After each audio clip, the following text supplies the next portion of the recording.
আসসালামু আলাইকুম। আমি মুক্তা আছি আপনাদের সাথে। জীবনের ডায়েরি ইউটিউব চ্যানেলে আপনাদেরকে আরও একবার স্বাগত জানাই। দূরে এবং কাছে, দেশ এবং দেশের বাহিরে যে যেখান থেকে ভিডিওটি দেখছেন, আশা করি সবাই ভালো আছেন। আলহামদুলিল্লাহ, আমরাও বেশ ভালো আছি। সবার প্রতি শ্রদ্ধা এবং সম্মান, ভালোবাসা জানিয়ে আজকের নতুন ভিডিওটি শুরু করছি।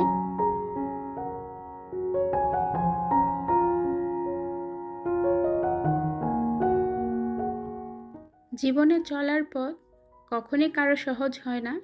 আমাদেরকে পরিস্থিতি বুঝে সহজ করে নিতে হয়। এত ঝামেলা, এত ব্যস্ততার মধ্যেও চেষ্টা করছি আপনাদের সাথে ভিডিও শেয়ার করার জন্য। আজকে দেবরের বউ আনতে যাব। যেহেতু অনুষ্ঠানটা ঘরোয়াভাবে হচ্ছে, তাই মুরব্বিদের যাওয়ার কথা ছিল। কয়েকজন মুরব্বি যেয়ে বউ নিয়ে আসবে। তো এখানে আমার যাওয়ার কোনো কথাই ছিল না। শেষ পর্যায়ে দেখলাম আমাকে ছাড়া কেউ যাবে না, তো বাধ্য হয়ে আমাকে যেতে হলো। তাই ঝটপট খুব তাড়াহুড়ো করে দুপুরে রান্না করলাম। মুরগির গোশত রান্না করেছিলাম পেঁপে দিয়ে, আর পোয়া মাছটা ভুনা করলাম টমেটো দিয়ে। বাসায় যেহেতু শাশুড়ি থাকবে, তাই ওনার জন্য রান্না করে গেলাম। আর আমরা সবাই কিন্তু বিয়েতে যাচ্ছি। শুক্রবার থেকে রবিবার পর্যন্ত একটু একটু করে ভিডিও শ্যুট করেছিলাম, আর এই 3 দিনের ভিডিও একসাথে করে আপনাদের সাথে শেয়ার করছি। শুক্রবার আমরা বউ আনতে গিয়েছিলাম, তারপর মাঝে গেল শনিবার, রবিবার দিন ওনারা আবার বউ নিতে এসেছিলেন। তো এই 3 দিনের ভিডিওটা একই সাথে খুব অল্প সময়ের মধ্যে আপনাদের সাথে শেয়ার করলাম।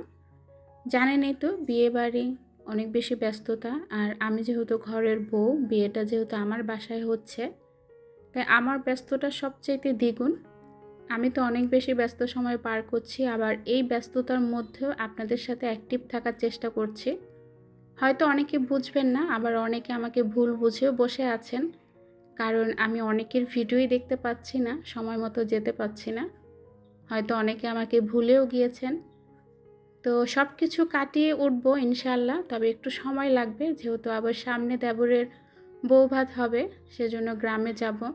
তো সব কিছু মিলে আরও কয়েকদিন আমাদের একটু ব্যস্ত সময় পার হবে, তারপরে হয়তো বা আবার কন্টিনিউ থাকতে পারবো ইউটিউবে, সবাইকে সময় দিতে পারবো। আমি যেহেতু বউ আনতে যাব না, তাই একটু আস্তে ধীরে কাজকর্ম করছিলাম। যখন দেখলাম সবাই আমাকে ছাড়া যাবে না, একদম নাছোড় বান্দা, তো সেই টাইমটায় অনেক বেশি ছটপট করে তাড়াহুড়ো করে রান্নাবাড়া কাজকর্ম সেরে চলে আসলাম বউয়ের বাড়ি। এসেই প্রথমে খাওয়া দাওয়াটা শেষ করলাম, শেষ করে চললাম বউয়ের বাসায়। তো 3 তলায় হচ্ছে, আমরা এখন লিফটে আছি। তো আমার মেয়ে আছে, আমার দেবরের মেয়ে, তারপর আমার ননদ, 2টা ননদ, সবাই মিলেই আমরা এখন বউকে দেখতে যাব। মানুষের পরিকল্পনার বাইরেও অনেক কিছু ঘটে, যেটা আমরা কখনো পরিকল্পনা করিনি। বউয়ের বাসায় আসার কোনো ইচ্ছে ছিল না, সেই সাথে কোনো পরিকল্পনাও ছিল না, হঠাৎ করেই আসা। যাই হোক, এই যে আমাদের নতুন বউকে দেখতে কেমন লাগছে অবশ্যই কমেন্টসে জানাবেন। আমরা যে শাড়ির গহনা দিয়েছি সেটা পরার পর মাশাআল্লাহ বউকে অনেক বেশি সুন্দর লাগছে আর মানিয়েছে একদম। তো এখন কিন্তু বিয়ে পড়ানো হচ্ছে, বিয়ে পড়ানো শেষে বউকে নিচে আনা হয়েছে। তো একসাথে খাওয়া দাওয়া হচ্ছে। এটা হচ্ছে আমার দেবর, আর এটা হচ্ছে দেবরের নতুন বউ। আজ থেকে তাদের নতুন পথ চলা শুরু। আপনারা সবাই এই নতুন দুইজনের জন্য দোয়া করবেন, তাদের সামনের দিনগুলো, এবং একে অপরের পাশে থেকে সারাটা জীবন কাটিয়ে দিতে পারে। দুজনকে কেমন মানিয়েছে অবশ্যই কমেন্টসে জানাবেন। তো বউকে নিয়ে চলে এসেছি আমাদের বাসায়। আসার পর সংসারে কিছু কাজকর্ম ছিল, সেগুলো ননদ করছে, আর তার ফাঁকে আমি বাসর ঘরটা সাজিয়ে দিলাম একদম সাদাসিধাভাবে, যেহেতু ঘরোয়াভাবে সব কিছু হলো।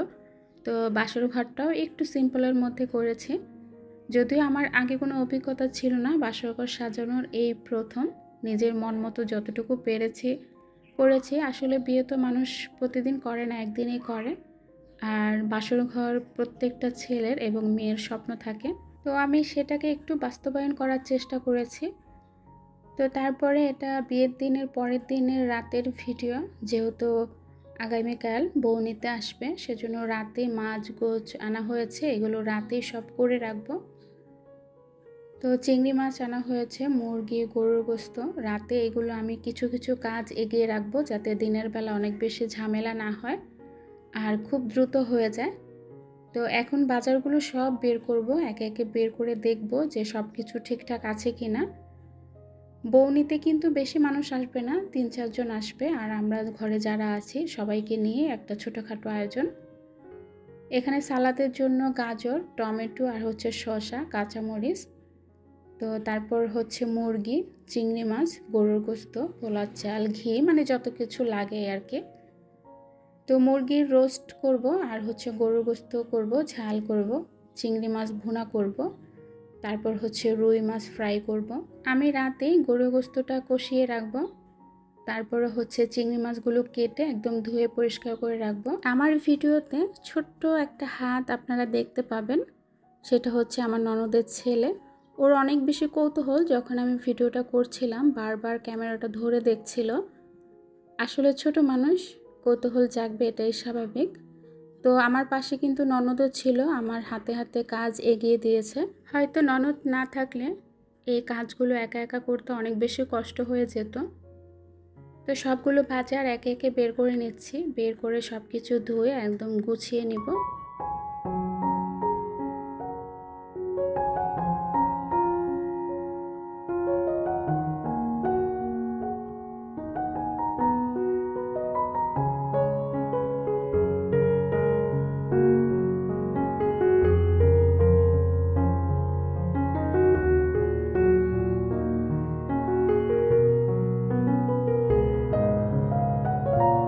প্রচণ্ড গরম, তার উপরে আবার কারেন্ট নাই। তো এই অন্ধকারের মধ্যে কাজগুলো করছি। আর রাতে কাজগুলো করতে করতে কয়টা বেজেছে জানেন? 2টা।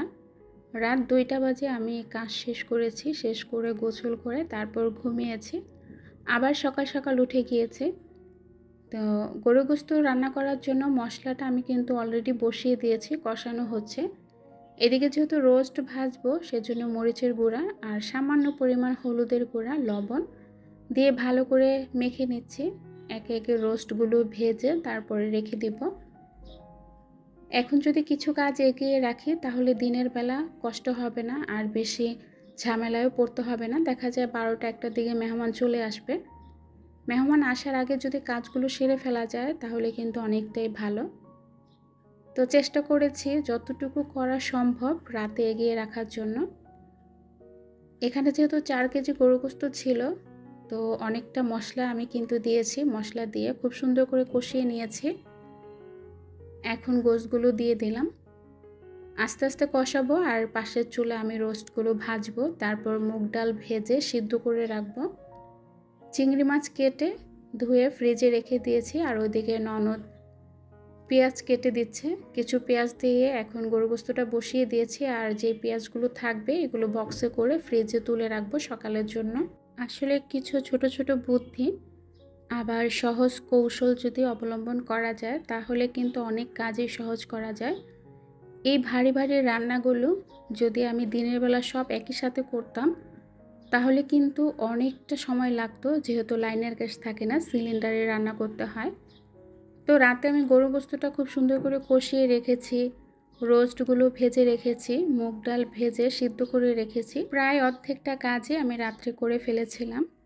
তো সকালবেলা ঘুম থেকে উঠে ভাত বসিয়ে দিয়েছি, ভাত রান্না করেছি, মুগ ডাল রান্না করেছি, তারপরে এই যে রোস্ট বসিয়ে দিয়েছি। রোস্টের জন্য আমি মশলাটা খুব সুন্দর করে কষিয়ে নিয়েছিলাম, টক দই দিয়েছিলাম, টমেটো সসটা পরে দিব।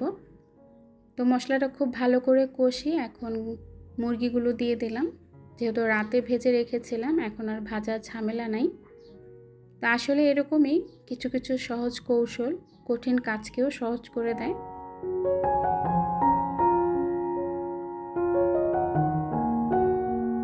এই ছোট্ট একটা জীবনে কত দায়িত্ব যে কাঁধে নিয়েছি, এত এত দায়িত্ব পালন করতে করতে অনেক সময় না খুব বেশি পাগল পাগল মনে হয় কি আমি একদম পাগল হয়ে যাচ্ছি, নিজেকেই নিজে চিনতে পারছি না। তারপরেও সর্বোচ্চ দিয়ে চেষ্টা করি দায়িত্বগুলো পালন করার জন্য। যাই হোক, চিংড়ি মাছ ভুনাটা হয়ে গিয়েছে, জিরা গুঁড়া দিয়ে ধনিয়া পাতা দিয়ে নামিয়ে নিব। তো আসলে সবগুলো রান্না একই সাথে ভিডিও করা সম্ভব হয় নাই, যতটুকু পেরেছি ভিডিও শ্যুট করার চেষ্টা করেছি। তো ভিডিও শেষ পর্যায়ে চলে এসেছি। সবাই অনেক বেশি ভালো থাকবেন, সুস্থ থাকবেন, নিরাপদে থাকবেন এবং আমার জন্য দোয়া করবেন আমি যেন এই ব্যস্ততা কাটিয়ে আপনাদের মাঝে ফিরে আসতে পারি। আল্লাহ হাফিজ। আসসালামু আলাইকুম।